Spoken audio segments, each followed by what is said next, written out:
पट्ट्यांचा सोहळा प्रतिदिनी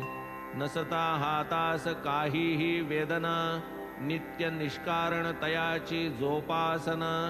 घृतमर्दन निष्पीडन जोपासना आमरणांत चालविली ही उपासना भागोजीची साई सिद्धान आवश्यकता जीची भागोजीस घडविती नित्य नेमाची भक्त काजाची आवडी पूर्वजन्मीचे महादोष भागोजी पावला कुष्ठक्लेश परितयाचे भाग्य विशेष साई सहवास लाधला लेंडीवरी निघता फेरी भागोजी बाबांचा छत्रधारी रक्तपिती भरली शरीरी परी सेवे करी प्रथम तो धुनी पासले स्तंभापाशी बाबा जेव्हा प्रातःसमयासी प्रत्यही बैसत